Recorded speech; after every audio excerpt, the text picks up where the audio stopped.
en, este- en esta séptima semana de investigación de la Red Peruana de Universidades. Gracias, Cristian, por invitarme. He participado, creo que casi todas las semanas de investigación como moderadora. Yo soy más gestora que investigadora.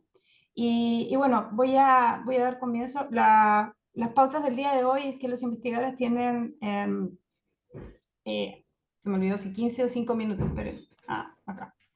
Eh, Tienen 10 minutos, cuenten con 15 minutos para exponer y 5 minutos para preguntas.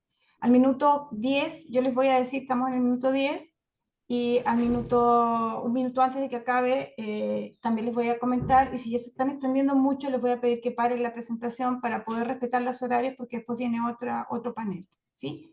Las preguntas no pueden hacerse directamente por acá, se tienen que hacer a través del chat y las vamos a ir leyendo. Y nada, vamos a comenzar con el primer ponente. Nuevamente agradecer a los cuatro ponentes del día de hoy, a los cuatro investigadores.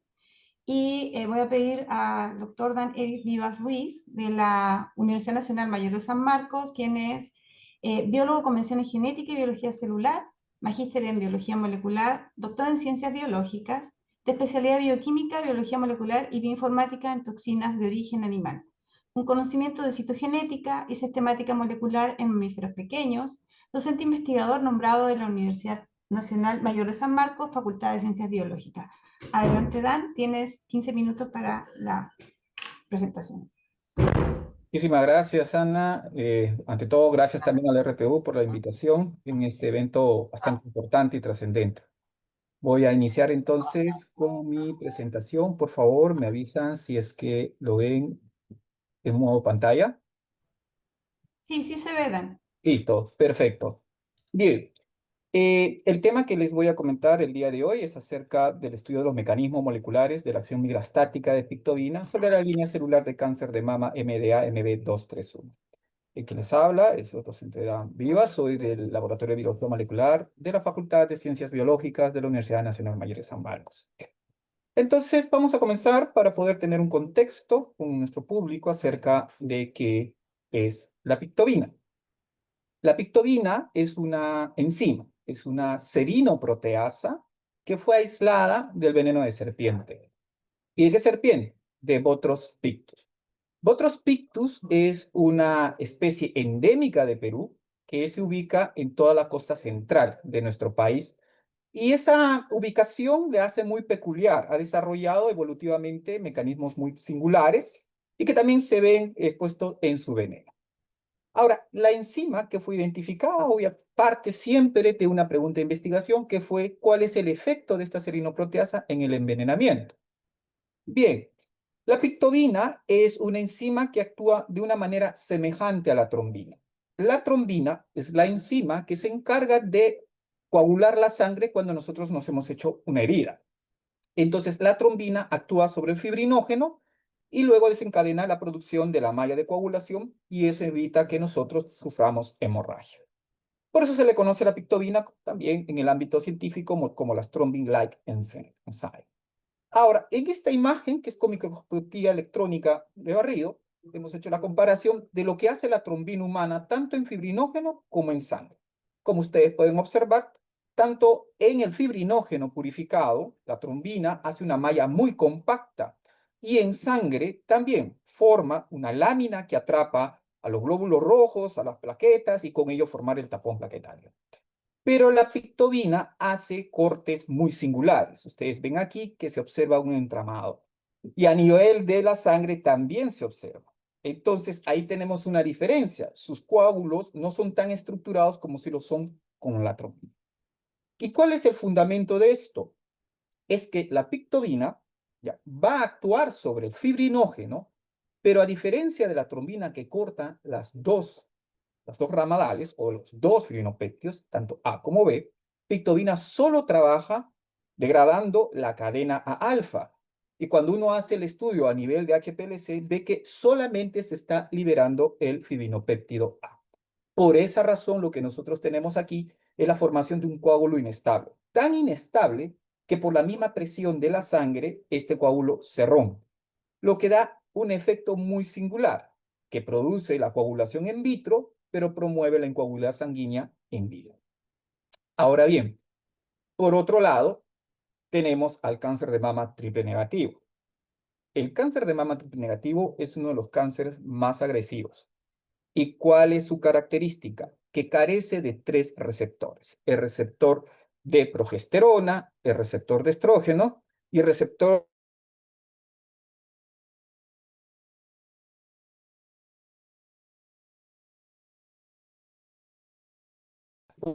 este tipo de receptores para poder hacer, por ejemplo, la quimioterapia.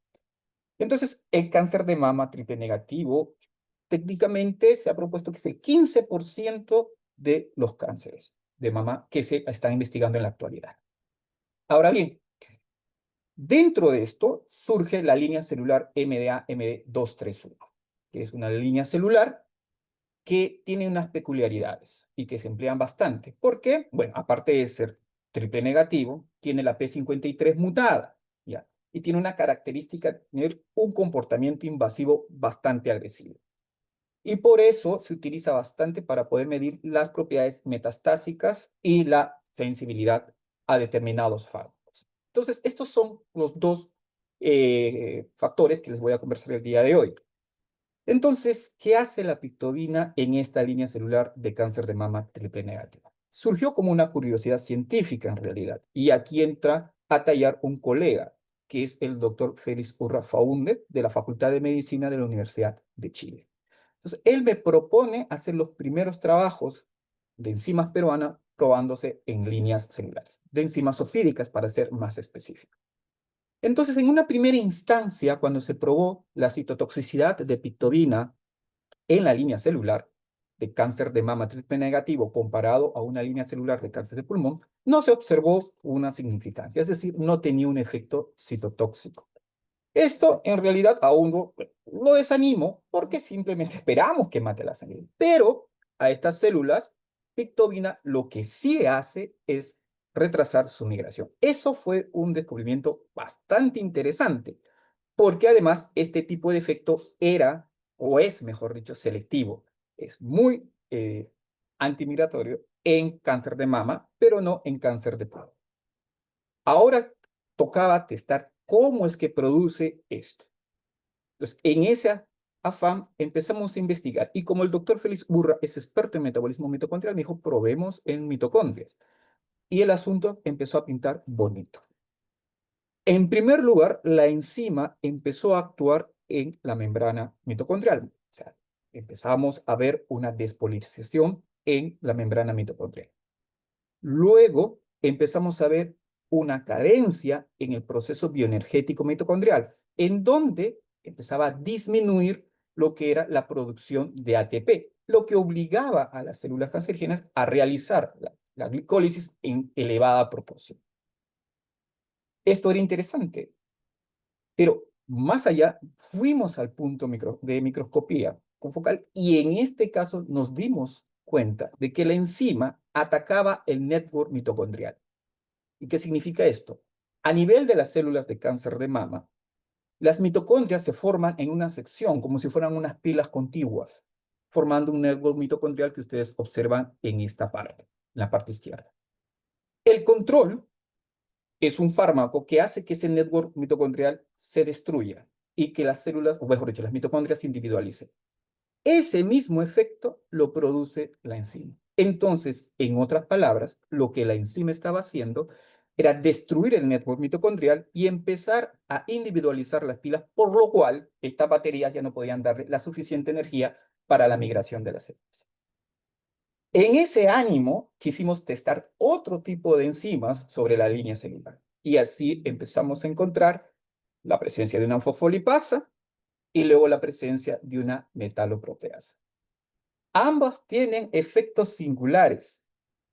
La metaloproteasa sí mata las células. La fosfolipasa empieza también a cambiar el efecto. Pero no vamos a hablar de ellas, solamente otra historia.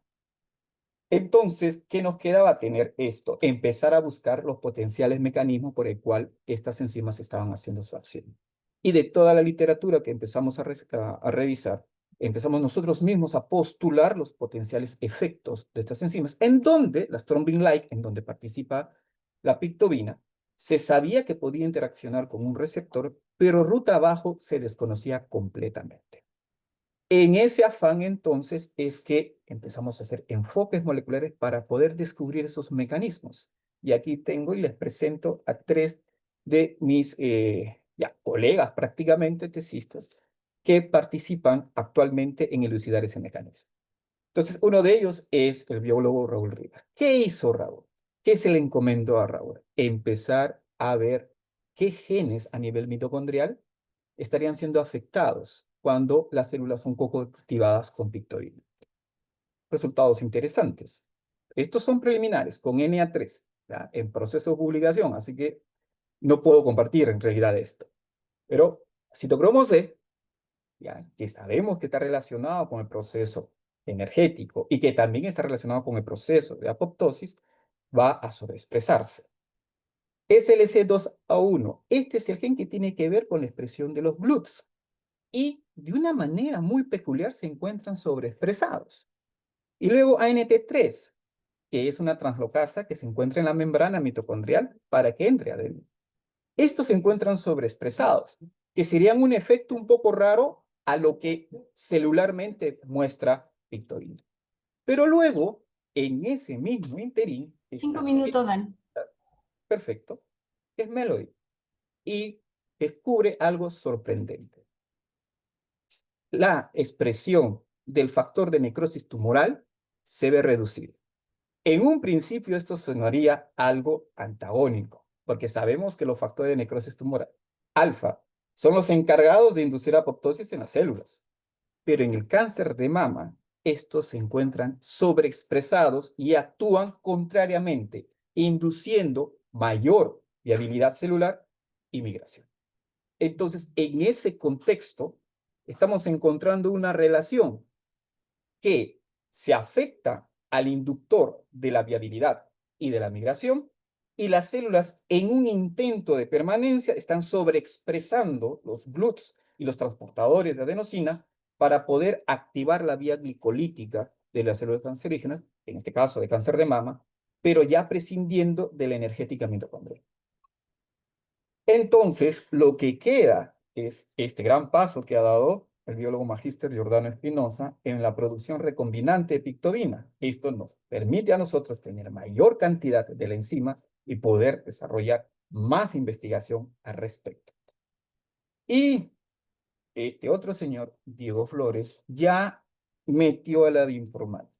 ¿Qué sucede? Que hasta la fecha seguimos viendo cuál es el punto de partida por el cual pictobina empieza a hacer todos esos efectos. Y haciendo un testeo y un screening de los receptores que más se sobreexpresan en las líneas celulares de cáncer de mama triple negativo, encontramos a estos dos, PAR1 y PAR2, que son receptores activados por proteasas. Bueno, tengo nociones de bioinformática, me gusta la bioinformática, pero siempre prefiero la experimental. Y actualmente se ha determinado que tiene preferencia por PAR1. El asunto es entender cómo interioriza la enzima en la célula a través de este tipo de receptores. Entonces, ¿qué quedamos? Que ya se conoce plenamente a nivel celular el efecto migrastático de la pictobina en la línea celular MDA MB231.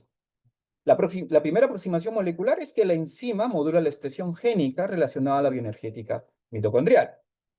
La segunda aproximación molecular, y la que se está empezando a dar las luces más fuertes, es que la pictobina suprime la expresión del factor de necrosis tumoral alfa, que es el principal inductor para la viabilidad celular en las células de cáncer de mama triple negativo. Y estamos postulando de que la interacción inicial comienza con pictobina y el receptor PAR. Y eso es lo que he querido comentarles el día de hoy. Agradecer a todas las entidades, principalmente mi grupo de investigación que es Toxiven, y a las instituciones como CONCITEC de Chile, son las entes financiadoras, a las universidades, tanto de San Marcos como de Chile, y a la Fundación Ezequiel Díaz y a la Universidad Federal de Minas Gerais, que ya se están sumando para hacer este tipo de estudios. Eso sería todo, Ana. Muchísimas gracias. Espero que alguito les haya quedado de lo que estoy comentando. Y gracias, Dan. Mientras otros colegas van haciendo preguntas, recuerden que las preguntas se hacen por el chat. Yo quisiera preguntarte un poco cuáles son los planes a futuro contigo y con tu equipo para lo que están desarrollando. Bien, actualmente lo que nosotros estamos haciendo es agarrar a las enzimas, entre ellas pictobina, y gracias a la tecnología de péptidos empezamos a desarmarlas. Porque estas ¿Ya? enzimas, a pesar de que tienen su funcionalidad dentro de la célula, ¿ya? Son muy grandes y lo que se postula para un fármaco es que sea lo más pequeño posible para que no pueda despertar una potencial respuesta inmunológica por parte de, en este caso, de los pacientes. Eso es lo que estamos actualmente haciendo y también se inicia ya, como vemos que hay bastante variación en cuanto a la expresión génica, es en los estudios a nivel transcriptómico para determinar todo el panel de genes mitocondriales, tanto de origen mitocondrial como nuclear, y de toda la expresión de interleuquinas. Eso es fundamental para tener una respuesta clara de cómo es el mecanismo molecular que esta enzima tiene para poder hacer esos efectos.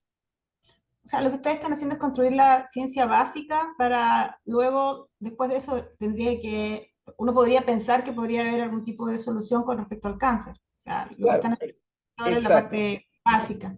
¿Sí? Entendemos inicialmente que el cáncer se trata con tres primarios, que es radiación, ¿no? Radioterapia, quimioterapia y cirugía. Esas tres tienen una desventaja. Luego está la segunda línea, que es inmunoterapia, terapia génica y terapia dirigida.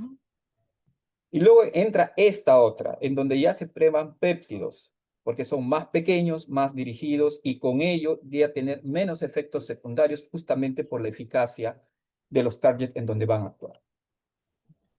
Porque hay una investigación más profunda sobre dónde y cuáles son de todos estos, pero después tendría que estudiar también la expresión, porque me imagino que el gen codifica la cierta expresión y eso tendría que insertarse en un proceso, en otra bacteria para luego No, escalarlo, porque este sería un no, no, biológico, no. ¿cierto? La versión recombinante como tal, no, porque el asunto aquí es, no es que pictobina mate a las células. Lo que pictobina hace es las detiene y ya no les da energía, ni para seguir reproduciéndose, ni para migrar. El péptido se puede construir y cuando se construye tiene la ventaja de saber exactamente qué es lo que es. Sí Ujú. podemos involucrar la tecnología recombinante, es que hacer que un organismo heterólogo produzca, ¿no? el péptido. Pero primero tenemos que caracterizar bien. Ahora, no necesariamente el péptido puede ser un fármaco, pero sí nos puede dar las luces acerca de los receptores o de las moléculas que son piedra angular para evaluar potenciales targets, Ujú. ¿ya? En la terapia, ¿no? O sea, lo podemos hacer como una herramienta para estudiarla más y determinar targets farmacológicos, o podría ser, que sería el mejor de los casos, tenerla como un potencial fármaco, ¿no? Pero eso Ok. todavía se va a definir con los estudios que se están haciendo. Dan, y una última consulta, disculpa que hay una pregunta acá, en la etapa secundaria, ¿cuál sería el tratamiento? Es la pregunta que está acá. O sea, parece que la primera parte de la investigación, ¿cómo sería un tratamiento con Pictovir? Ya, Imagino que o podría sea, ya, vamos a ser bien claros aquí. No tenemos que ser nada sensacionalista. Yo evito ser sensacionalista. Esto es ciencia básica. Acá entendemos mecanismos. Ahorita es en cultivo celular. ¿Qué es lo que toca? Toca probarla en modelo animal. ser. Buscar el modelo animal, inducir el modelo animal adecuado, obviamente todo dentro del parámetro ético y bioético, y empezar a trabajar y ver cómo funciona el péptido, cuán dirigido es el péptido.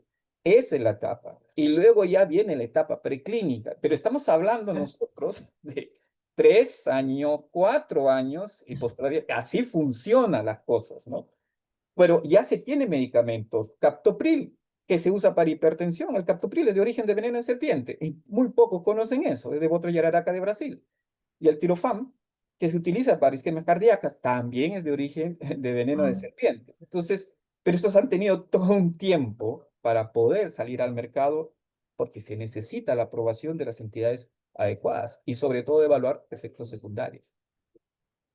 Y por último, una última pregunta con respecto a toda la investigación que tú acabas de mostrar, de alguna manera está protegida por una patente, porque una vez que tú publicas, las publicaciones incluso esto Lo que se mismo publica no se juega contra patenta. la novedad. ¿Ah? Exacto, lo que se publica no se patenta, eso lo tenemos claro. No, no, sí, ojo, ¿Ya? sí, lo que se publica no se patenta, pero hay muchas Pero sí, universidades no, grandes que sí, patentan y luego publican. Entonces, mi pregunta es, ¿tú exacto. has patentado, protegido algo de Ahora, esto? hay un asunto interesante. Aquí tenemos dos tipos de manejo. Uno, la tecnología, el procedimiento, eso es patentable, ¿ya? Ujú. Pero sí, y también el producto. Pero el producto, una vez que nosotros determinamos, gracias a la tecnología de spot síntesis y la técnica de Alan Einstein, lo que podemos hacer es ir migrando ciertos aminoácidos del péptido para ver si esos Ya. cambios pueden inducir una mejor acción. Y eso sí ya es patentable, ¿no? Porque estaríamos ya alterando, ya sería una molécula no de origen natural, sino una molécula modificada, pero claro, con un patrón, lo que sucede con todos los fármacos actualmente empleados.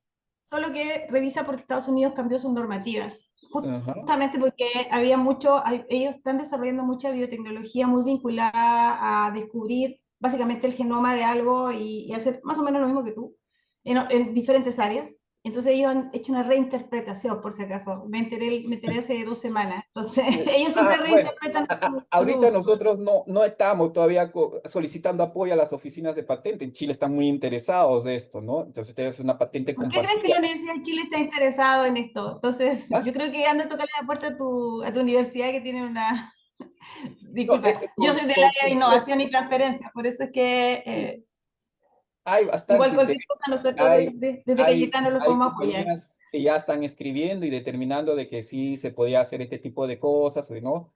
Pero preferimos todavía mantenernos en el ámbito académico, preferimos mantenernos todavía en eso. Es una decisión compartida con Félix y aquí los miembros de ambos grupos que queremos hacer eso.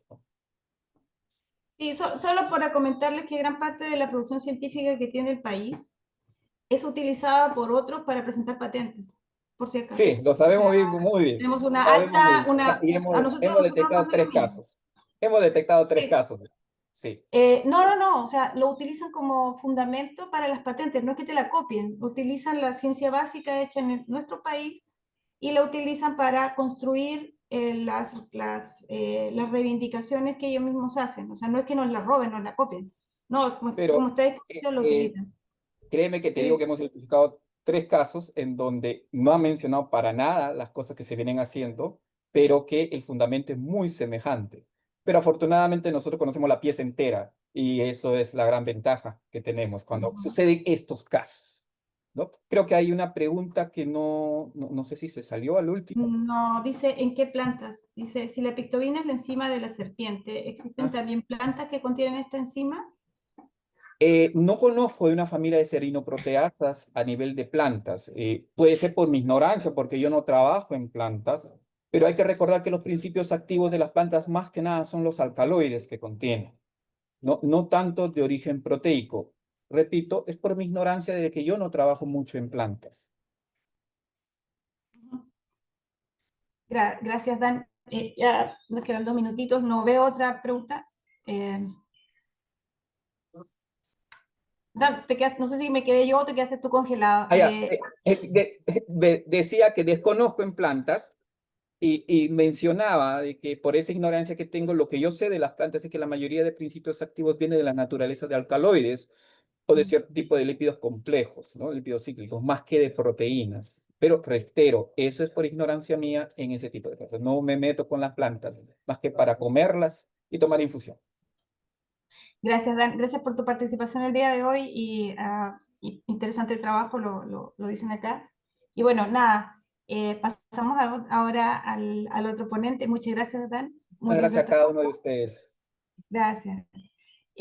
Bueno, quisiera presentar ahora a Noé Clever Guadalupe Bailón, quien es de la Universidad Nacional de Ucayali, es docente de esta universidad, él es ingeniero ambiental con grado de doctor en Medio Ambiente y Desarrollo Sostenible, llevó a cabo investigación, desarrollo e innovación en residuos sólidos, cambio climático, restauración de ecosistemas, aguas residuales y energías limpias. Con experiencia profesional en gestión pública y privada, consultor en materia ambiental y conservación de ecosistemas, con especialización en ingeniería de recursos de agua, suelo y aire. Adelante, Noé, tienes 15 minutos. Al minuto 10 yo te voy a pasar la voz para que puedas acelerar o contabilizar tus tiempos. Al minuto 15 te voy a indicar que ya se acabó tu tiempo y si no has terminado voy a tener lamentablemente que cortarte. Y posteriormente a eso tienes 12 tienes, perdón, tienes 10 minutos para preguntas. Les pido a todos los que quieran realizar preguntas a los ponentes, por favor lo hagan a través del chat. Muchas gracias. Adelante. Gracias, muchas gracias. Muy buenas tardes con todos los presentes. Les hago llegar el saludo fraterno de la Universidad Nacional de Ucayali a través del Vicerrectorado de Investigación. En esta oportunidad voy a compartir un trabajo que hemos desarrollado en la Universidad Nacional de Ucayali en la estación meteorológica de la UNO y CENAMI. Tenemos acá en Pucallpa una estación meteorológica que en convenio con CENAMI funciona hace más de 40 años. Y basado en ello, hemos redactado este artículo denominado Análisis estadístico notrosófico de la variabilidad de la temperatura y la precipitación durante 4 décadas en la ciudad de Pucallpa. Nuestra motivación para realizar este trabajo ha sido que la ciudad de Pucallpa ha ido creciendo muy aceleradamente en los últimos 20 años, ¿no? Y de tal manera de que hemos recolectado los datos de temperaturas máximas y mínimas, asimismo de precipitación, y también hemos trabajado con imágenes satelitales de qué forma la ciudad ha ido cambiando, ¿no? La ciudad de Pucallpa. Aquí les voy a mostrar la comparación entre los índices de vegetación de los años 1984 y el año 2024. Entonces, este punto negro que se puede observar es la ubicación de la estación meteorológica. Hace 40 años, hace 41 años, ¿no? Ha estado rodeado, como podemos observar en la leyenda, en el índice de vegetación, que va de -1 hasta 1. El valor 1 de color verde oscuro representa vegetación sana, digamos.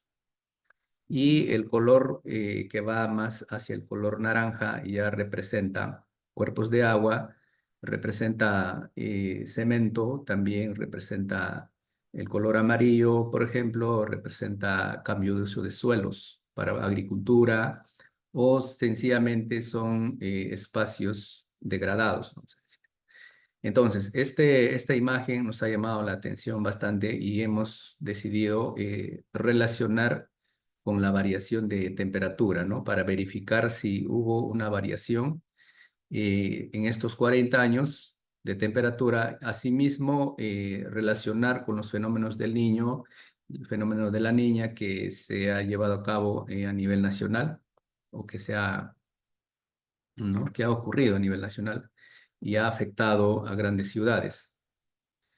Entonces, aquí les muestro como parte de los primeros resultados la temperatura media, ¿no? Donde se observa una tendencia ascendente que está representado por esta ecuación, por este modelo matemático. Y lo importante aquí es verificar el R cuadrado, ¿no? Que es de 0,5, que hace más o menos robusto a la ecuación. Entonces, sin embargo, si el valor de R cuadrado se acercaría a 0, pues se debilita la ecuación, ¿no? Entonces, podemos observar de que durante los 40 años existió una variación de más de 2,5 grados Celsius, ¿no? En la ciudad de Pucallpa. Sin embargo, esto no necesariamente se va a dar de acuerdo en toda la región Ucayali, sino más bien solamente en este espacio que estamos mostrando aquí dentro de la circunferencia debido a la urbanización, ¿no? Básicamente porque ya en las noches, por ejemplo, se libera calor porque el cemento de la ciudad absorbe el calor y en las noches libera el calor, ¿no? Asimismo, el clima de Ucayali es húmedo tropical. Luego tenemos, con la misma metodología de la temperatura media, hemos trabajado las temperaturas máximas en la que existe un ligero incremento, ¿no? A diferencia de la temperatura media. Entonces aquí el R cuadrado, por ejemplo, es de 0,2, lo que hace un poco un poco más débil a la ecuación, ¿no? Para seguir modelando quizás en 10 años o 5 años en adelante del 2024. Sin embargo, se observa un ligero incremento, ¿no? Como indica un incremento, un acumulado de 1,5 grados Celsius durante las 4 décadas. Y la temperatura mínima también ha ocurrido el mismo caso, en la que podemos observar el incremento de la temperatura mínima. Sin embargo, en la década de 1994 más o menos hubo un descenso. Y también me olvidé manifestar de que hubieron años en la que no se han registrado, y es ahí donde que hemos utilizado la regresión cúbica para poder modelar y completar estos datos. Bien, ahora les voy a mostrar la precipitación, que la sumatoria de la precipitación que se ha dado por décadas durante el año 1984 hasta el 2024, donde podemos observar un ligero incremento, ¿no? La precipitación no se ha incrementado más que 36 milímetros a lo largo de las 4 décadas, ya que no está influenciado directamente por las otras variables meteorológicas, como es la temperatura en este caso. Ahora les muestro aquí 4 gráficas en las que hemos relacionado o hemos buscado relacionar las temperaturas máximas, mínimas, la temperatura media y la precipitación con el fenómeno del Niño. Entonces aquí podemos observar 4 aspectos que están clasificados este fenómeno por el Niño extraordinario, básicamente que podemos observar en el año 1990 entre 1994 y 2004, ¿no? Podemos observar que de alguna forma ha afectado a la ciudad de Pucallpa, básicamente con olas de calor. Y también en la precipitación, no se ha observado ese detalle, ¿no? Ya que la Amazonía, básicamente, si hay inundaciones o variación de temperatura, es por la precipitación que se lleva a cabo en la cuenca alta, ¿no? Y finalmente, aquí podemos observar la relación entre el fenómeno de la Niña y la temperatura máxima, la temperatura mínima, la temperatura promedio y la precipitación, ¿no? Donde que la relación ha sido muy escasa en este caso. Entonces, podemos concluir de que se ha observado un incremento sostenido de la fluctuación de las temperaturas, correlacionando negativamente con la reducción de los índices de vegetación, lo que evidencia un impacto en la expansión urbana sobre la vegetación e incremento de las temperaturas, ¿no? Los eventos del Niño generaron anomalías térmicas significativas, mientras que la Niña tuvo efectos marginales. La precipitación mostró una ligera tendencia al alza, ¿no? Con una variabilidad interanual sin relación significativa con los índices de vegetación. Se aplicó la teoría de la estadística neutrosófica para manejar datos expresados en intervalos, lo que nos ha permitido una mayor precisión en el análisis de las series temporales. El uso de máximos y mínimos ha superado la capacidad explicativa de las evaluaciones mensuales únicas, confirmando la utilidad de este enfoque en estudios climáticos complejos con incertidumbre estructural. Asimismo, se ha concluido de que la variación de temperatura básicamente ha sido por la urbanización y no necesariamente pues se podría hablar aquí de un cambio climático, ¿no? Como lo sostiene el panel intergubernamental de cambio climático, para indicar ello se requieren datos mínimos de 30 años. Sin embargo, en la ciudad de Pucallpa, esta variación de estas 4 décadas se ha dado básicamente por la urbanización de la ciudad. Y seguramente si tuviéramos otra estación en algún otro punto, nos daría quizás resultados mucho mejores, ¿no? Y pues en este caso tenemos escasas estaciones y esta es la única estación que está dentro del terreno de la Universidad Nacional de Ucayali, y nosotros registramos datos de temperatura, precipitación, velocidad del viento, dirección del viento, humedad, hora sol, evaporación, evapotranspiración, Asimismo, medimos temperaturas de suelos a diferentes profundidades para desarrollar estudios agronómicos, básicamente, ¿no? Y de ganadería, en este caso. Muy bien, eso ha sido todo, estimados amigos, y les agradezco por la invitación y felicitar a la Red Peruana de Universidades por este importante evento que desarrollan cada año. Muchas gracias. Gracias, Noé, por tu participación y por la exposición del trabajo que tú has hecho.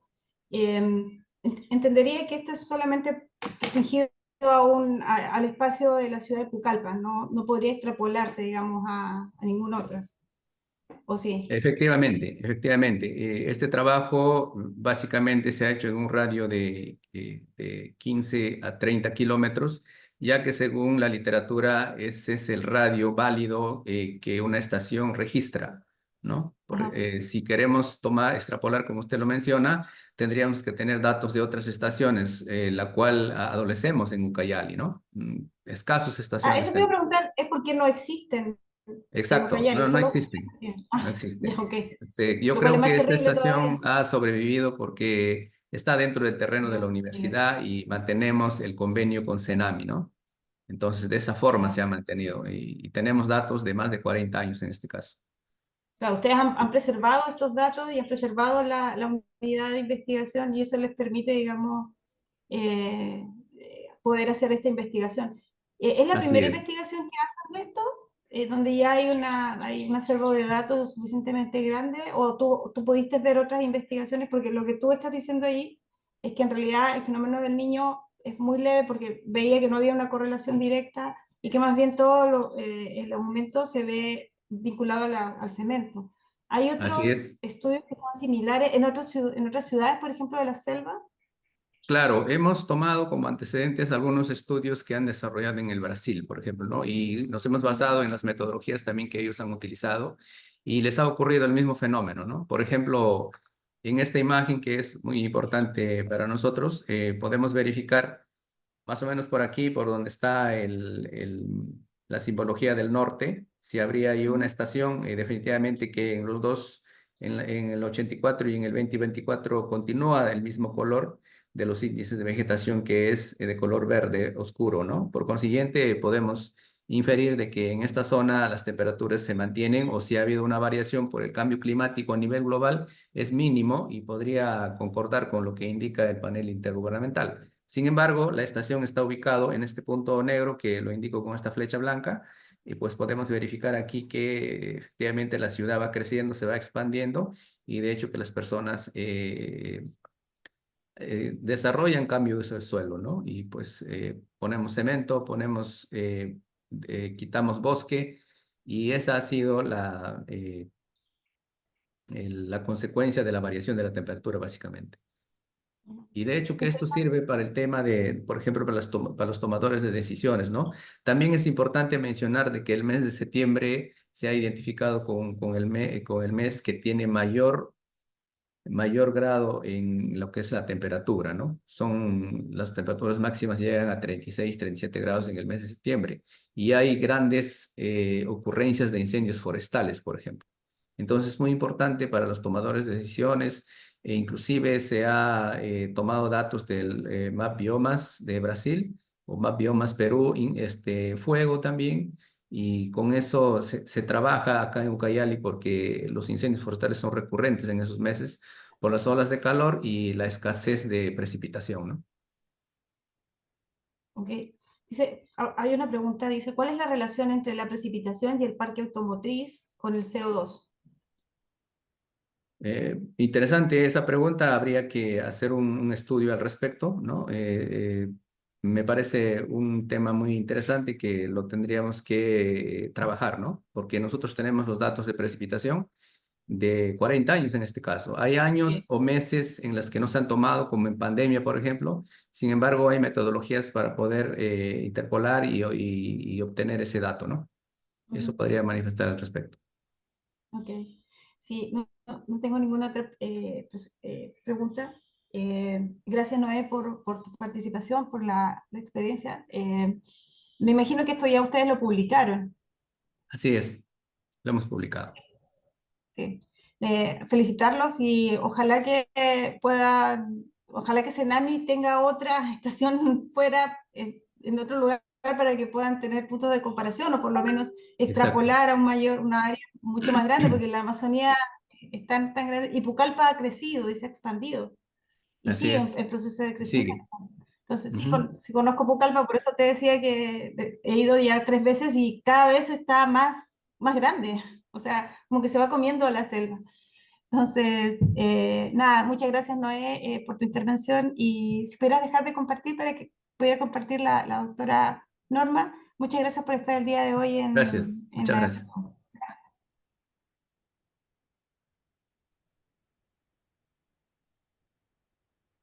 Gracias.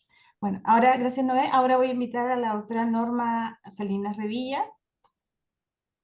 Ella es doctora en Geografía y Medio Ambiente de la Universidad de Oxford, Reino Unido. Actualmente es investigadora del Laboratorio de Ciencias Ecosistémicas del Instituto de Ciencias Naturales, Territorio y Energías Renovables de la Pontificia Universidad Católica del Perú. Ha participado en varios estudios para proponer el establecimiento de áreas protegidas, tal como organizada por el Field Museum de Chicago en el 2004, que concluyó en la creación del Santuario Nacional Megantoni SNN. Por favor, Norma, adelante. Recordarte que tienes 15 minutos para tu presentación. En el minuto 10 yo voy a conectar y voy a decir que te quedan 5 minutos, y después tendrás 10 minutos para responder a las preguntas. Les vuelvo a recordar a los asistentes que puedan colocar sus preguntas en el chat de este Zoom. Adelante, Norma. Ante todo, gracias por la invitación y poder participar y mostrar un poquito de lo que estamos haciendo acá en la Universidad Católica. Interesante charla la de Noé, y me va a ayudar a mostrar algunas cosas que sí nosotros hemos estado midiendo con referencia a la temperatura y otros aspectos, ¿no? Bueno, yo les voy a hablar de la productividad en los bosques tropicales, y al hablar de los bosques tropicales quiero simplemente poner énfasis en algo que seguramente ya todos sabemos y conocemos, que viene a ser que los bosques no solamente albergan la gran diversidad que ya conocemos, sino también es uno de los grandes reservorios de carbono a largo plazo, ¿no? Y algo mucho más importante aún diríamos que son los formadores de los ríos aéreos con la evapotranspiración. Y voy a mencionar la importancia de este aspecto para América Latina, los países que dependemos del agua de la Amazonía, ¿no? Si hablamos un poco de la parte técnica, decimos que realiza más del 60% de la fotosíntesis terrestre, y las laderas, especialmente de los Andes peruanos, muestran una característica diferente a los bosques amazónicos de la planicie, que son bosques mucho más dinámicos, y vamos a ver por qué mencionamos eso. ¿Qué cosa es la productividad de un bosque? ¿A qué nos referimos con productividad? Simplemente la productividad es la cantidad de biomasa que los bosques almacenan dentro de sus troncos, madera. En realidad diríamos que es la eficiencia con la que los árboles trabajan para darnos todo lo que nosotros consumimos, madera, frutos, etc. ¿Cómo se mide esta productividad? Podemos hablar de una productividad primaria neta o gruesa, que es la cantidad de energía que las plantas reciben del sol y fotosintetizan y capturan todo eso en su biomasa. Es igual que nosotros, ¿no? Una vez nosotros comemos para alimentarnos, pero ¿qué queda en nuestro organismo después de excretar, sudar, etcétera? Igual es con los árboles. Queda una productividad primaria neta, luego que han eliminado caída de hojas, ramitas, muerte de raíces, etcétera. Todo el metabolismo de la planta para poder juntar esta biomasa, ¿no? Ahí tenemos, por ejemplo, la productividad de madera que nosotros mencionamos, y cuánta biomasa en pie queda en los árboles después de todo este proceso. Y vamos a ver que el suelo también juega un papel súper importante en el almacenaje de carbono, ¿no? Cuando hablamos de productividad medimos todo esto, y nosotros en el bosque hemos hecho mediciones puntuales para poder entender todo el ciclo del carbono en un bosque, ¿no? Un ecosistema forestal a diferentes elevaciones. En síntesis vendría a ser eso, ¿Qué factores influyen en estas mediciones? Podemos hablar, por ejemplo, de temperatura, podemos hablar de lluvias, podemos hablar de la radiación, nutrientes del suelo, textura, humedad, y también podemos hablar de la competencia de las especies y de todas las características de estas especies en los ecosistemas, ¿no? Hicimos un estudio a lo largo de un gradiente altitudinal que muestro acá, y teníamos un laboratorio natural prácticamente, que nos ayudó a entender cómo la temperatura, la lluvia, etcétera, juega un papel importante en este aspecto de la productividad del bosque. Y quiero recalcar un poquito el trabajo de Noé y decir que nosotros tenemos mediciones climáticas, y puedo asegurarle que lo que él menciona en referencia a Pucallpa no van a tener una data que muestre variabilidad climática o cambio climático, porque como él dice, el bosque ha sido retirado y los árboles definitivamente van a crear un confort térmico del cual ya no se puede gozar en las ciudades, ¿no? Esto en base a muchos estudios de bosque urbano o árboles urbanos que nosotros también hemos realizado. Bueno, sigo con mi tema. Decir que la Amazonía es homogénea no es cierto, ¿no? Acá muestro, por ejemplo, vemos la parte de Colombia que es mucho más húmeda, hacia la parte del Chaco boliviano o del Cerrado brasileño es mucho más seco, la fertilidad hacia la zona andina es mucho mayor, y la fertilidad hacia el lado de Belén, Cachuana es mucho menor, ¿no?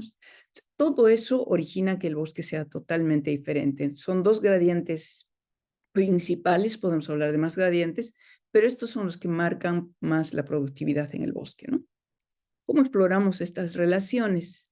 Hacemos monitoreo de parcelas de 1 hectárea, en la cual monitoreamos todos los árboles mayores de 10 centímetros a la altura de 1,30 m, o a una altura, como vemos acá los chicos unos encima de otros, a una altura donde el tronco, el fuste sea homogéneo.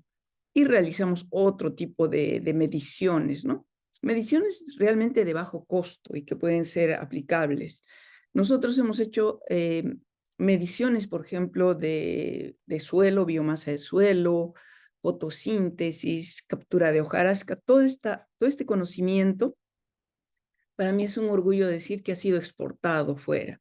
La gente que se ha preparado con este trabajo posteriormente ha ido incluso a Australia, a Malasia o a otros países a mostrar cómo medir todo esto, ¿no? Entonces, no solamente es el trabajo de cómo explorar el bosque, la productividad primaria, sino también el de exportar conocimiento y de preparar a los chicos peruanos, ¿no?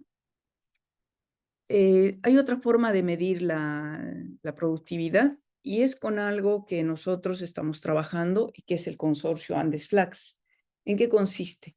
Consiste en poner las torres, como vemos acá, por encima del dosel del bosque, y esto a través de diferentes tipos de aparatos, micrometeorología y otros, como vemos acá, por ejemplo, este sensor de infrarrojo captura cuánto CO2 y cuánta agua está emitiendo el bosque, y nos ayuda a confirmar si este bosque realmente es emisor o ya estamos hablando si es emisor o es un sumidero, ¿no?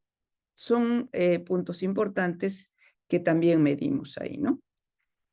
¿Qué evidencias tenemos o qué resultados tenemos de esto? El laboratorio natural que yo les mostré a lo largo de un gradiente de elevación es en el Parque Nacional del Manu, donde hemos podido monitorear árboles, bosques, ecosistemas, desde alrededor de 3.000 metros hasta la parte baja del Oula, ¿no?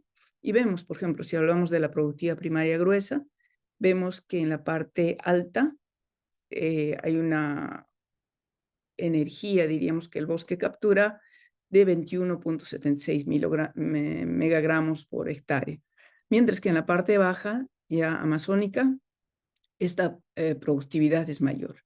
Pero luego de todo el trabajo que les he mostrado, ¿qué les queda a los árboles? Vemos que a pesar que esta parcela de Tambopata, que también es baja, vemos que la productividad primaria queda mayor. Luego, cuánto se va en respiración de los árboles, pero también hemos medido cuánto es la eficiencia en el uso del carbono. Y si vemos los árboles andinos o altoandinos y los árboles amazónicos, la diferencia no es mucha. Y vamos a ver por qué. Porque estos árboles en la parte alta son menos dinámicos, son más resilientes, y capturan, o el carbono que han capturado se queda por mucho más tiempo metido en la madera que los árboles de selva baja, que también tienen otras características con el incremento del carbono y del CO2, porque el CO2 está haciendo diríamos, un fenómeno de fertilización, especialmente de lianas, y las lianas tiran abajo árboles, rompen ramas, etcétera. Es toda una dinámica que conocemos y estamos estudiando, ¿no? ¿Qué amenazas y desafíos tiene esta zona? Bueno, es algo sabido, pero simplemente para recalcar, tenemos deforestación, minería, el cambio climático, que sí es cierto, la pérdida de fertilidad de suelo por diferentes motivos y que van a originar una menor productividad del bosque, pero también necesitamos estudios así a largo plazo y en diferentes lugares, ¿no? Si bien nosotros trabajamos en bosque seco en Piura, bosques de San Martín, bosques de Panguana o en la zona de Huánuco y Pucallpa, bosques de Tambopata, bosques del Parque Nacional del Manu, pero estamos totalmente convencidos que faltan muchos más estudios, ¿no? Las conclusiones de este trabajo, decimos la productividad, como ya he mencionado, depende de la interacción clima-suelo y la biología, la competencia que puede haber, insectos, predación de plantas, etc. Los bosques montanos tropicales tienen una productividad moderadamente más baja, pero es mucho más estable. Y las raíces o el suelo juegan un papel muy importante. Vamos a ver que la cantidad de carbono almacenado en el suelo es increíblemente grande, en comparación, hay veces, con la biomasa que se encuentra por encima del suelo, ¿no? Y vuelvo a recalcar, se requiere fortalecer el monitoreo, cooperación científica, a nivel de grupos, de universidades. Trabajar en cooperación es lo más importante para nosotros que trabajar aisladamente, ¿no? Por eso trabajamos con diferentes universidades de la red, que es Cusco, es San Martín o Chachapoyas, o estamos en grupos grandes, ¿no? Bien, esa es mi presentación y bueno, mi gratitud a todo el equipo que nos acompaña en el trabajo. Sé que al inicio he puesto 4 o 5 nombres, pero en realidad somos un equipo bastante grande, el cual viene trabajando con nosotros. Espero haber cumplido el tiempo y atenta a sus preguntas. Y gracias, Norma. Te quedaba todavía 4 minutos del tiempo. No tengo preguntas en el chat, pero sí me pareció interesante porque uno cuando ve la Amazonía o pasas por ahí piensa que es lo mismo, piensa que son los mismos árboles y es como que todo es verde, todos son, pero en realidad entendería que no es así, sino tienes diferencias en función a los parámetros biológicos y las alturas. Y en ese sentido me gustaría que explicara un poco, porque no lo alcanzaste a explicar bien, que los árboles de Montana, acá en Esperanza, por ejemplo, tú dices, ellos, los que están sobre 3.000 metros, capturan por más tiempo el carbono que los que están más abajo. ¿Eso por Sí, qué? ¿Por qué no los talan? ¿O por la dinámica? Si pudieras explicar un poco. sí, o sea, primero bueno, la tala es un aspecto súper importante, pero en este caso, si solo hablamos de la fisiología de los árboles, para poder evaluar la biomasa de un árbol, también se mide la densidad de madera. Y estos árboles, al ser encontrados en parte alta, tienen una madera muy densa, más dura que los árboles de zona baja, ¿no? Que hay veces la dinámica, por ejemplo, de las moráceas en las zonas de lowland es totalmente diferente, es madera más suave que crece más rápido, pero también captura menos carbono y cuando cae también pierde todo el carbono que ha capturado. En cambio, los árboles de las zonas altas permanecen mucho más tiempo por ser madera más dura y en los lugares donde se encuentran, ¿no? Y en ese caso, la deforestación, si uno piensa ya en medidas de manejo, tendría uno que proteger más los árboles que acumulan el carbono, o se tendría que proteger los dos por igual.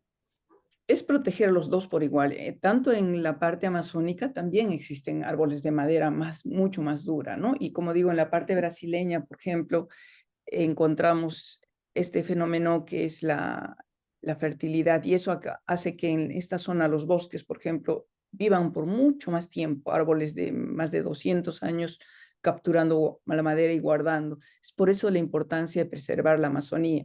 Los bosques nuestros de la zona, diríamos, límite entre los Andes y la parte baja son bosques mucho más dinámicos. O sea, crecen y no permanecen mucho más tiempo en el suelo. Esa es la dinámica del lugar, pero eso no quiere decir que vayamos a talarlos. O sea, tenemos que conservar la Amazonía. Y como vemos acá, por ejemplo, si la Amazonía brasileña se conserva, el agua que ellas desprenden, porque todo el agua del Atlántico viene hacia la Amazonía brasileña. Los árboles capturan el agua y luego lo van soltando poco a poco a través de sus estomas. Eso llega al aire y el vapor de agua es trasladado hacia la zona de los Andes. Y los Andes recibe todo el agua y a través de corrientes de viento los reciclan y va a Chile, Argentina, etcétera, ¿no? Por ejemplo, el incendio que hubo en Chile es parte del problema este, ¿no? De la sequedad, falta de agua. ¿Por qué? Porque esta zona de Amazonía se está deforestando. Lo que nos queda a nosotros es conservar lo poco que ya está quedando de Amazonía, ¿no? Sean bosques andinos, sean bosques de zonas bajas, hay que cuidarlos. Pero sí, perdón, pero no es por cuidarlos. O sea, yo estoy consciente, por ejemplo, que la madera es útil, pero habría que hacer si pudiera hacerse una saca selectiva y capturar, utilizar la madera en muebles que van a durar años, etcétera, y no esa conservación por conservación, de simplemente dejar, no me toques el árbol, se cayó y todo el CO2 que capturó se volvió a la atmósfera, ¿no? Si podemos utilizarlo, bien, si no. Si no, es como más un manejo adaptativo a la fisiología misma de las plantas que pueden talarse o no. Y la otra cosa que te quería, antes de pasar a la pregunta que hay ahí, porque igual todavía tenemos tiempo, sí, también muchas veces yo he escuchado en diferentes mesas, dicen, bueno, pero vamos a plantar, no sé, pues, eucaliptos, vamos a plantar árboles que no necesariamente son de la Amazonía porque crecen más rápido. Pero ¿tú crees que sea posible generar un desarrollo en el cual uno pueda recuperar ciertas especies que crecen más rápido, ¿cómo se llama? Absorben el CO2 y luego se transforman en muebles? ¿O no? Desde tu visión. Sí, o sea, podría ser, pero el problema de veces, por ejemplo, el eucalipto, de poner eucalipto en las zonas andinas o zonas bajas, es que esta planta tiene características especiales, que toma más agua que el resto, por ejemplo. Tiene otras características que para el lugar de origen está perfecto, pero hay veces adaptarla a nuestra zona no es muy saludable, diríamos, para el ecosistema, ¿no? Si va a servir al humano, pues, ni modo. O sea, yo no tengo una idea muy antropocentista. Lamentablemente, para mí está por encima la naturaleza y cualquier otro organismo vivo tiene igual derecho de estar ahí que nosotros, ¿no? Claro, o sea, bueno, uno podría pensar que se pueden explotar maderas muy bonitas acá, que pueden tener exactamente el mismo crecimiento y que pertenecen al ecosistema mismo me imagino que tú ya sabes cuáles son los árboles que se podrían plantar con maderas con iguales o mejores características que las del eucalipto, del pino radiata, el pinus globulus, en ciertos lugares de la selva para reforestar con eso. Entonces, claro, nosotros, por ejemplo, a través de el estudio de estas torres, tenemos el gradiente de Andes Flax a lo largo del gradiente latitudinal. Tenemos torres en Tambopata, tenemos otra bueno, más hacia el sur, en Madre de Dios también, en Pucallpa. Luego tenemos otra que va a ser instalada en Iquitos. Y con esto podemos determinar incluso, si quieres hacer de forma comercial, qué árboles te pueden producir mejor. Con la tecnología que ya se tiene, uno puede sugerir y decir, mira, sal del eucalipto. El eucalipto de repente no te va a dar buena madera aquí, pero puedes entrar, no sé, en vez de eso, si el suelo no te da pon-bolaina o no pongas bolaina, no sé, sugerir, pero con esta tecnología que nosotros estamos teniendo acá, podemos conocer mucho más del ecosistema y recomendar incluso qué especies son las mejores, ¿no? Sí. Norma, tengo que hacer unas preguntas que hay acá. La primera es, lo voy a leer, pero dice, ¿qué tipo de roca, suelo, biomasa, clima generan plantas de raíces cortas y raíces largas y su tiempo de vida? Bueno, no soy geóloga, puedo hablar de lo que he visto en el ambiente. Y por ejemplo, en el caso de los derrumbes, las plantas pioneras van a ser los líquenes que van a formar suelo, pero también una serie de asteráceas van a entrar y colonizar suelo, ¿no? Que garantiza eso. Pero a nivel de roca y saber qué árboles tienen raíces cortitas y que no entren a la roca, no podría decirle, no. Mentiría si es que hablo algo que no sé. Ajá. Y la segunda pregunta dice, ¿el eucalipto es entonces una planta depredadora? ¿Es especialmente en los bosques peruanos? No es depredadora, yo no la llamaría depredadora porque no depreda, toma bastante agua, que es lo único, ¿no? Depredar el agua si le queremos llamar depredar, pero de ahí no, incluso ya el eucalipto se está naturalizando. Hicimos un estudio de orquídeas de Machu Picchu y vimos que ya hay epífitas sobre el eucalipto, hay varios epidendrum que crecen ya sobre el eucalipto, ¿no? No sé, tampoco se trata de satanizar una planta, pero que no está en su lugar, no está en su lugar la No pobre. está en su ¿Qué lugar, la culpa, no? efectivamente. Sí. Norma, muchas gracias por tu tiempo. Muy interesante la presentación que has dado el día de hoy.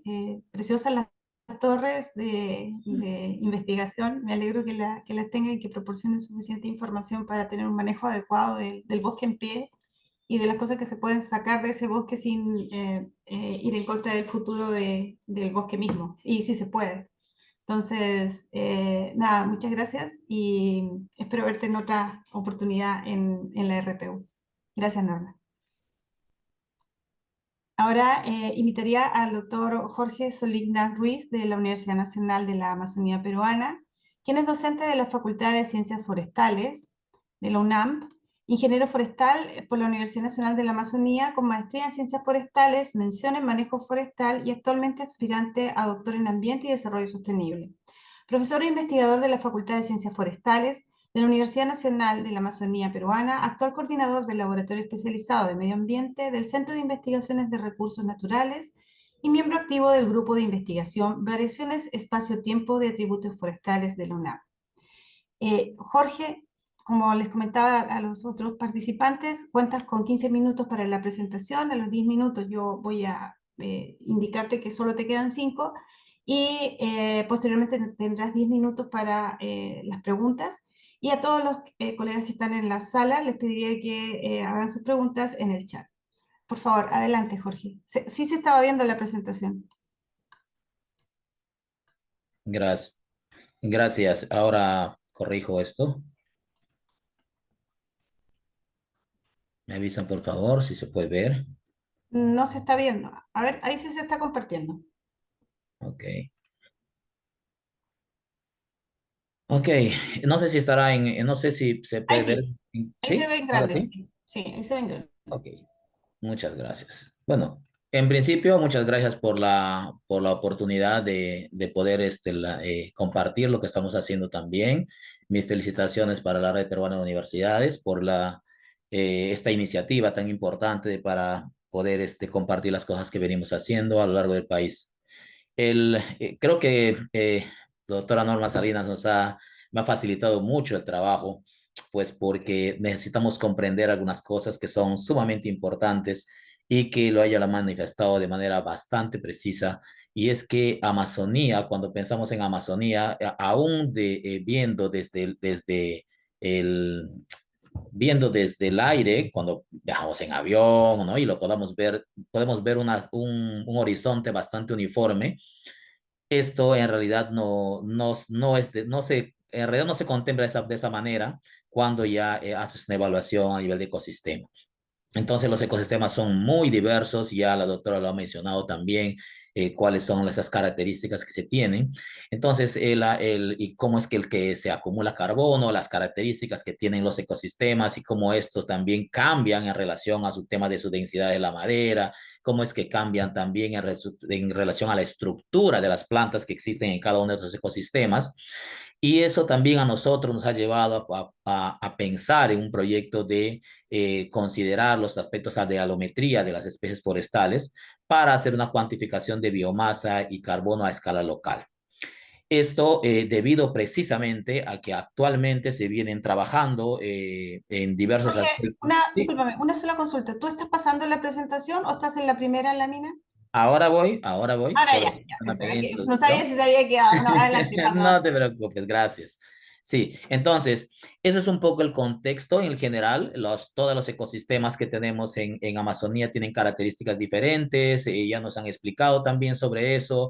Se ha mostrado incluso en la presentación anterior diversos aspectos relacionados a las características de la Amazonía en general con relación al tema de la fertilidad. Nos ha explicado también el tema de la humedad, que tiene mucho que ver con las características que pueden tener las especies dentro de cada uno de estos ecosistemas. Y quizás eso es una de las cosas que más nos llama la atención, más aún cuando esta expectativa que se genera a nivel global sobre la necesidad de poder capturar carbono, el carbono que por cierto se ha incrementado en sus concentraciones desde de una manera vertiginosa,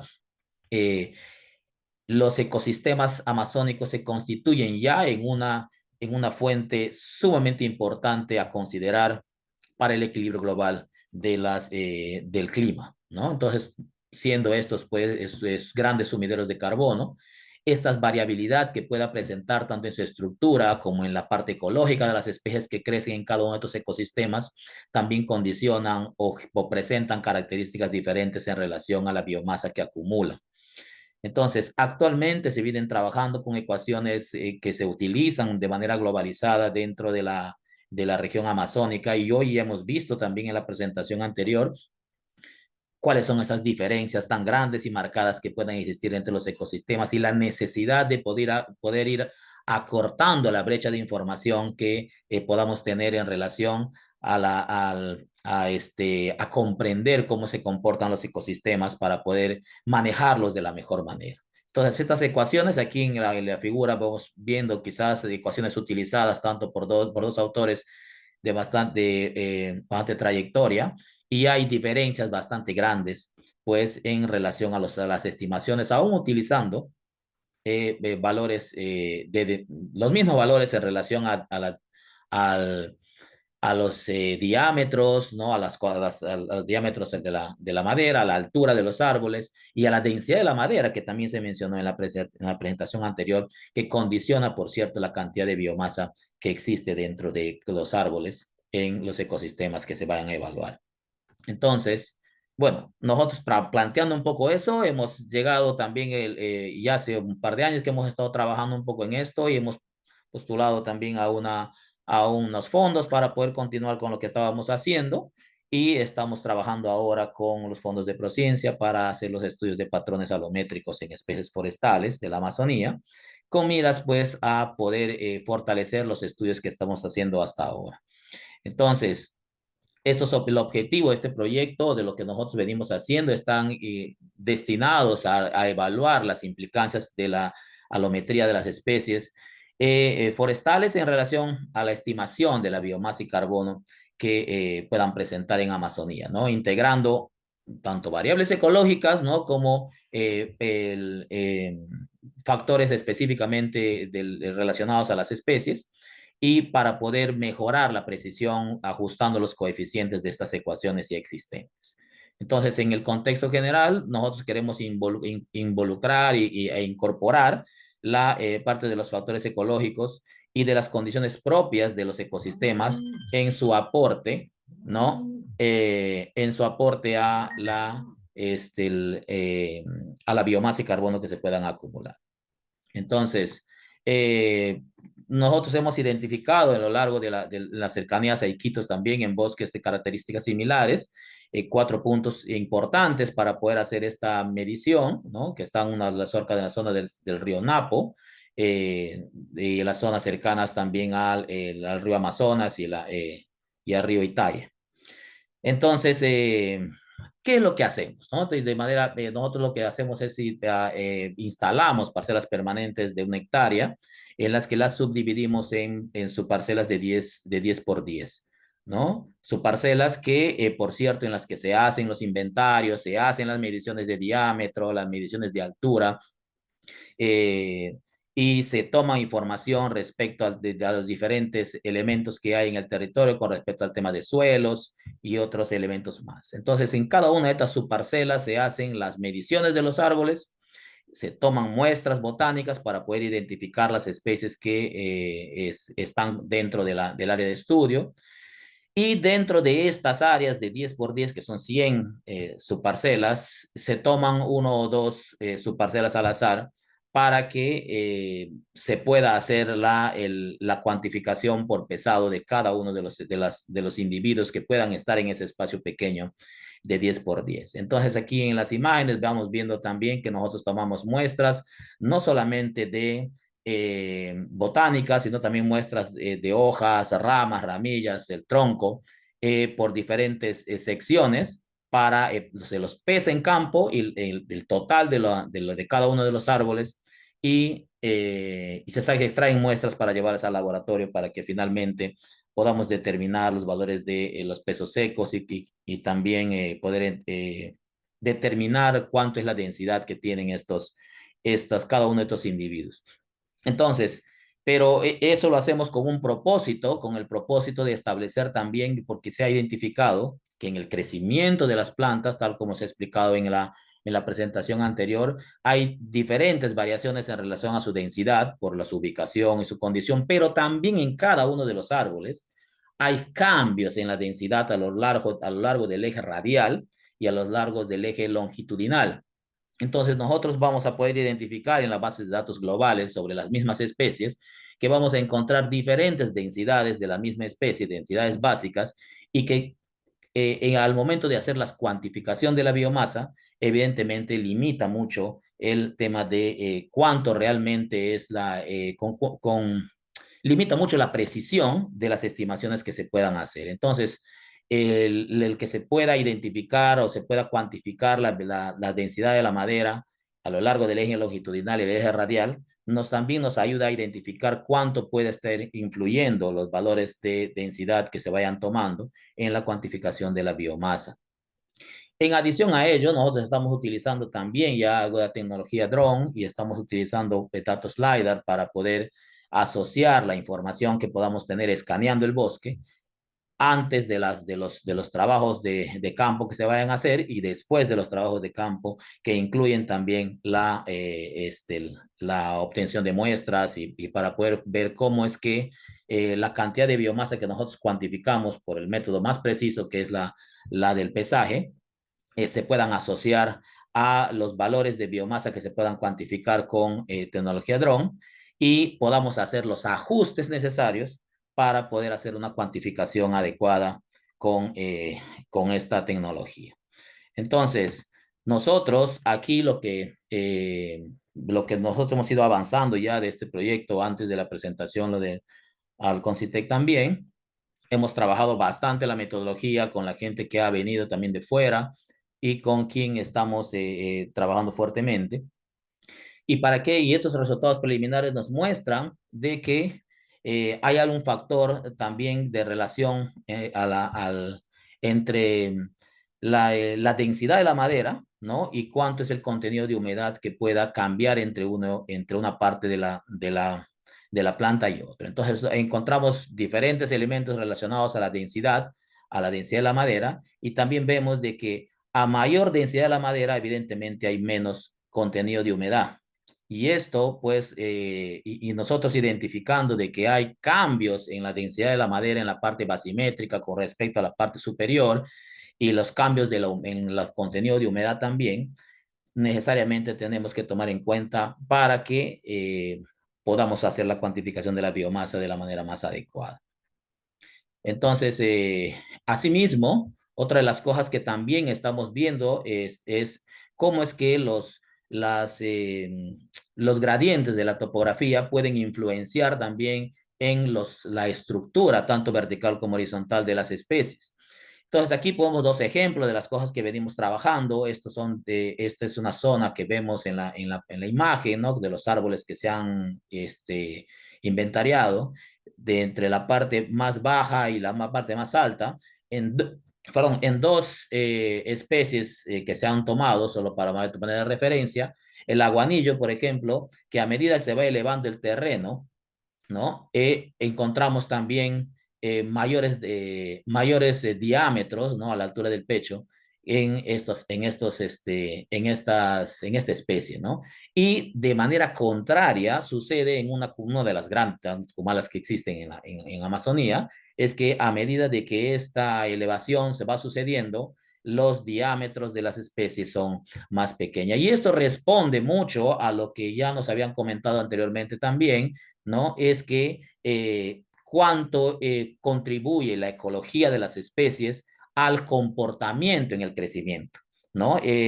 Nos han mencionado acertadamente también el doctor en la presentación anterior que cuanto más elevación tengamos, quizás las especies tienden a tener mayor densidad, pero hay especies que escapan también a esa regla, como el caso de la capirona, ¿no? Es una especie que, la Calicophyllum sprossianum, que crece en zonas inundables y es una especie de rápido crecimiento y que tiene una madera muy compacta, bastante pesada y bastante densa. Entonces, Quedan 2 minutos, Jorge. sí, no se preocupe, ahora va. Y entonces eso también nos refleja una necesidad de poder abordar el comportamiento de las especies en diferentes ecosistemas y eso es algo que necesitamos también comprender, ¿no? Y esto, tanto en la parte de biomasa en la que venimos trabajando, en la cuantificación de biomasa, lo que pretendemos hacer es asociarlos a imágenes del dron para que sobre la base de la información que tenemos de 10 por 10, podamos tener la cuantificación de la biomasa en ese píxel y podamos hacer las correcciones que necesitamos hacer para hacer la cuantificación de la biomasa en los sobrevuelos que hagamos del ecosistema. Entonces aquí estamos preparando también una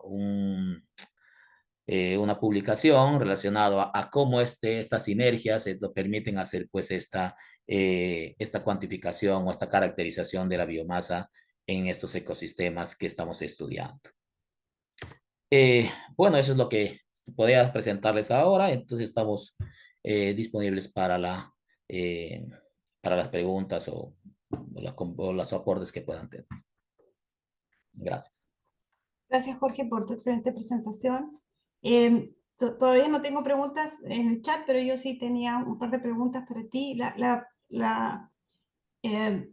Esta es como una primera investigación. ¿Cuál es el segundo, los resultados que tú obtengas, en qué podrían ser aplicados para el manejo sostenible de los bosques, para comprender fenómenos naturales que suceden, para saber cuánto es el secuestro de carbono que tienen y de qué manera eso impacta el cambio climático? Si nos pudieras comentar un poco al respecto. Sí, claro que sí. Mira, una de las cosas quizás más importantes que tenemos ahora en el tema de los mercados de carbono y que son, por cierto, están tomando como cada vez mayor interés, es la incertidumbre sobre las mediciones o las estimaciones de la biomasa o del carbono que se pueda tener contenido en los bosques. Entonces, hay, como ya se ha presentado inicialmente, digamos, brecha de precisión que necesitamos mejorar. Con los trabajos que venimos haciendo, la idea es poder sincerar en el tema de la cuantificación de la biomasa y quizás ajustarlo a escala local para que podamos ir teniendo un poco más de confianza en los mercados de carbono. Actualmente utilizamos ecuaciones globales, pero tal como nos han presentado en la presentación anterior y lo que estamos comentando actualmente, las diferencias que existen en los ecosistemas, de las características de los ecosistemas relacionados a la fertilidad del suelo, a la humedad, a la cantidad de precipitación que pueda caer en los diferentes lugares de Amazonía, condicionan también la velocidad de captura de carbono, la velocidad, cómo es que los ecosistemas se comportan frente a estos escenarios. Nosotros paralelamente se está trabajando también en relación al tema de la resiliencia que tienen los bosques respecto a eventos extremos, por ejemplo, ¿no? Y estos temas de los vientos, que por cierto también están derribando grandes extensiones de bosque, y la idea es poder comprender este comportamiento que tienen las especies o tienen las especies en los ecosistemas para que podamos entender cómo manejar también los bosques en relación a esto. En la presentación anterior también han preguntado, por ejemplo, sobre el tema de las especies que se pueden recomendar para el crecimiento y en el manejo. Nosotros, si ustedes han visto en la parte de la presentación, esta imagen, ¿no?, que tenemos en la presentación, por ejemplo, nos muestra cuál es el comportamiento de dos especies que son comerciales, ¿no?, frente a, una gradiente de topográfica. Entonces, hay especies que crecen mucho mejor, incrementan su mayor diámetro en la parte más baja de la gradiente, con respecto a otras especies que tienen un comportamiento diferente, pero que crecen mejor en lugares más elevados. Entonces, el comprender cómo interactúan las especies, cuál es el comportamiento de estas especies, permite identificar los individuos que se tienen que dejar en el aprovechamiento de la madera, cómo es que vamos a manejar cada uno de estas especies en el contexto propio del aprovechamiento forestal. Entonces, desde mi perspectiva, que yo me dedico al tema del manejo forestal, para nosotros es sumamente importante comprender esto, que en el país, por cierto, todavía tiene una limitación bastante grande respecto a cómo se han establecido las reglas del aprovechamiento. Entonces, tenemos mucha información, decía, mira, cuál es lo que deben ir en los planes de manejo, pero, por ejemplo, no tenemos información respecto a la silvicultura de cada una de las especies y al comportamiento que tienen estas en relación al aprovechamiento o el comportamiento que tienen de cara a la extracción selectiva de las especies. Entonces, si no comprendemos, no podemos manejar lo que no conocemos. Y si no comprendemos el comportamiento de las especies en este escenario, es complejo decir de que vamos a hacer un manejo efectivo de los bosques. Entonces, hay otro elemento que también es importante, y es que las empresas que puedan estar pensando también, porque ya hay algunas con algunas iniciativas, en combinar el aprovechamiento de la madera, pero también con el tema de el pago por servicios ecosistémicos, que la legislación lo permite, va a permitir también de que puedan identificar algunas otras alternativas de que mejoren la rentabilidad del aprovechamiento, del manejo del bosque en Amazonía Baja. Sí. Jorge, tengo dos preguntas para ti. La primera es, ¿cuál es el espesor de biomasa mensual y anual en donde tú estuviste estudiándolo? ¿Y en qué meses hay mayor acumulación de biomasa en el año? Y después hay otra que dice, ¿cuántos árboles por especie tienen que cortar para tener una precisión en vuestra alometría? Si lo quiero revisar, igual están en el chat. Sí, entonces mira, el tema de cuánto de biomasa vaya a acumular durante el año los ecosistemas o las especies, es a lo que todavía tenemos que responder en las investigaciones futuras que hagamos, pues porque tendríamos que hacer un monitoreo de cada uno de estos individuos centrados o establecidos o medidos dentro de las parcelas, para poder identificar si existe crecimiento en ellos o captura también. Porque nosotros en parcelas permanentes, en otras parcelas permanentes que tenemos, incluso se han detectado de que hay árboles que pueden pasar 10 años y que no crecen nada, ¿no? Se mantienen con el mismo diámetro, se mantienen con las mismas condiciones porque esperan también su oportunidad para crecer, y esto es relativo entre las especies. O sea, no podemos afirmar en qué momento puedan tener mayor crecimiento, pero de manera teórica, en el momento que tengas mayor disponibilidad de agua por las épocas de lluvia, se entendería de que puedes tener un mayor crecimiento en las especies en general, pero no todas las especies tienen ese mismo comportamiento, ¿no? Entonces, había otra pregunta que estaba, si me podrías ayudar con eso.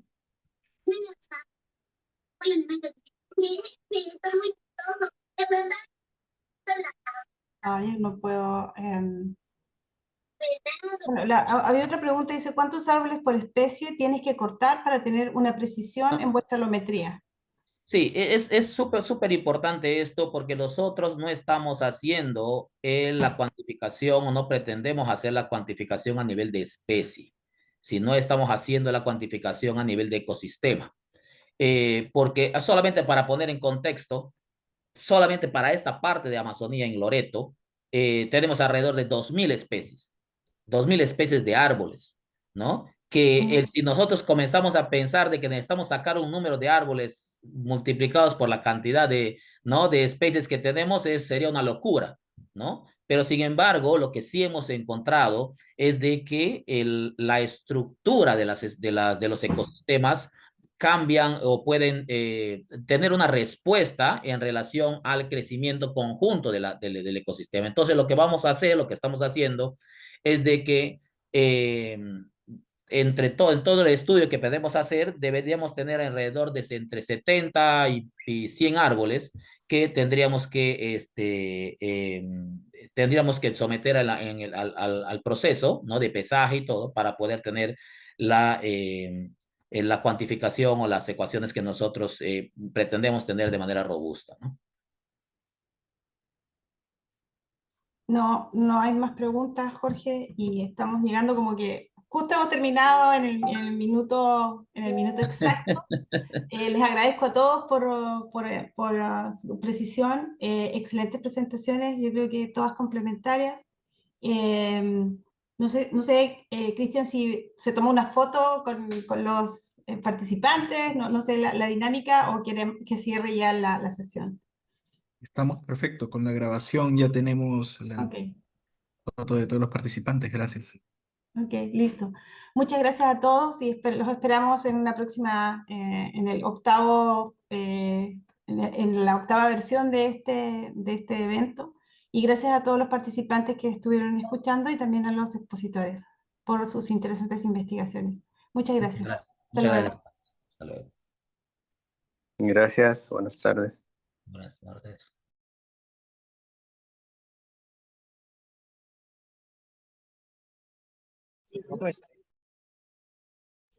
Primero voy a contar